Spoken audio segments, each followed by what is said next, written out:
kita lanjutkan. Kita lihat ke Andreas, murid Yesus yang pertama. Andreas adalah salah seorang murid Yesus yang pertama yang dijumpai Yesus. Awalnya ia bersama temannya menjadi pengikut Yohanes Pembaptis. Namun ketika mendengar pemberitaan Yohanes bahwa Yesuslah anak domba Allah, mereka berdua pergi untuk menemui Yesus. Perjumpaan dengan Yesus tampaknya sangat mengesankan bagi mereka. Karena itu mereka bertanya kepadanya, "Rabi," itu bahasa Ibrani artinya guru, "di manakah engkau tinggal?" Mereka ingin belajar dari Yesus sehingga menanyakan tempat tinggalnya.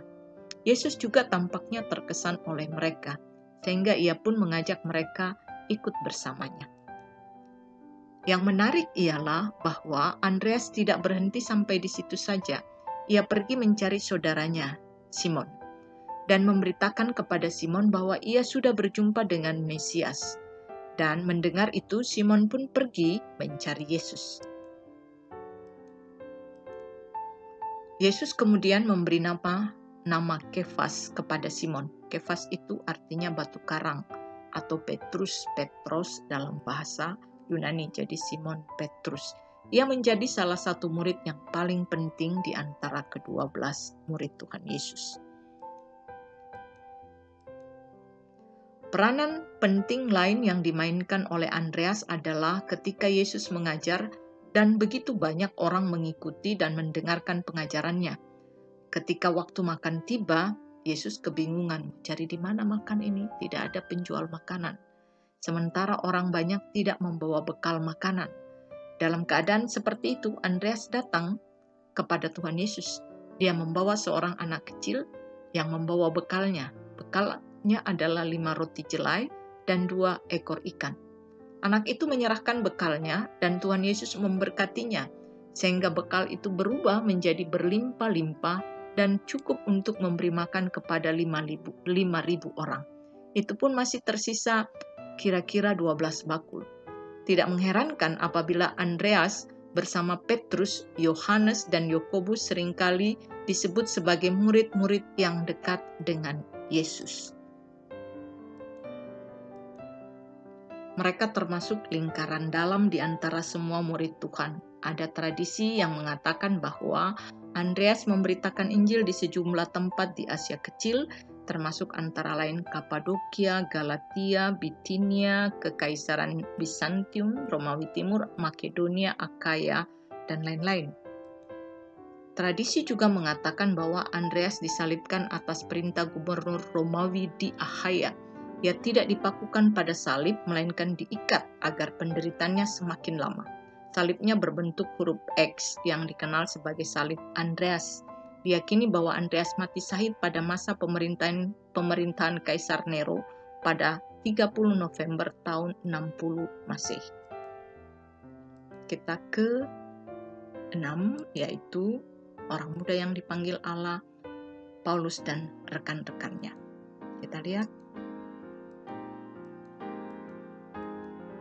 Rasul Paulus adalah seorang tokoh penting dalam sejarah gereja. Ia bekerja keras dalam menyebarkan berita Injil di Asia Kecil.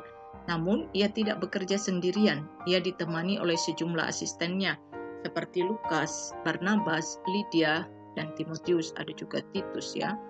Tugas pemberitaan Injil itu tidak mungkin ia kerjakan seorang diri karena ia harus melakukan banyak sekali perjalanan. Selain itu, Paulus juga banyak melakukan bimbingan bagi jemaat-jemaat baru yang tersebar di berbagai wilayah di Timur Tengah, seperti di Galatia, Korintus, Efesus, Filipi, Kolose, dan lain-lain. Paulus harus terus-menerus berpikir dan merumuskan pemikiran-pemikirannya lewat surat-suratnya untuk membimbing jemaat-jemaat tersebut. Dokumen-dokumen inilah yang kita miliki sebagai bagian dari kitab-kitab Perjanjian Baru. Ingat ya, surat-surat Paulus. Di antara para asistennya itu, tampaknya Timotius adalah yang paling muda, mungkin usianya sekitar 20-an. Paulus menganggap Timotius seperti anaknya sendiri. Dalam 1 Timotius 1, Paulus menyapanya sebagai anakku yang sah di dalam iman. Anak rohani ya, anak serani, anak baptis. Dan Timotius anakku dalam ayat 18. Namun malangnya, Hubungan yang istimewa ini tidak selalu dipahami dan diterima oleh orang-orang Kristen pada waktu itu. Bahkan tampaknya banyak di antara mereka yang sering mencemoohkan Timotius karena ia hanyalah seorang muda. Walaupun ia telah belajar dan mendalami iman Kristen sejak ia masih kecil, yaitu bimbingan neneknya Lois dan ibunya Eunike. Itulah sebabnya Paulus memberikan nasihatnya kepada Timotius demikian. Perhatikan, dengarkan ya. Jangan seorang pun menganggap engkau rendah karena engkau muda. Jadilah teladan bagi orang-orang percaya dalam perkataanmu, dalam tingkah lakumu, dalam kasihmu, dalam kesetiaanmu, dan dalam kesucianmu. 1 Timotius 4 ayat 12. Ya, maksudnya ini, Timotius harus bersikap dewasa dan tidak merasa rendah diri. Apabila orang-orang yang ia hadapi menganggapnya terlalu muda untuk menjadi pemimpin jemaat, dan kadang-kadang ia juga harus mewakili Paulus. Ia harus belajar untuk menjaga tutur katanya, memberikan teladan lewat tingkah lakunya yang dewasa, hidup setia, dan menjaga kesucian dirinya. Cara hidup ini adalah cara hidup yang bertanggung jawab dan terhormat. Dengan cara-cara itulah, Timotius bahkan kalian, kita semua akan mendapatkan pengakuan dan penghargaan dari orang-orang yang ia temui atau kita temui.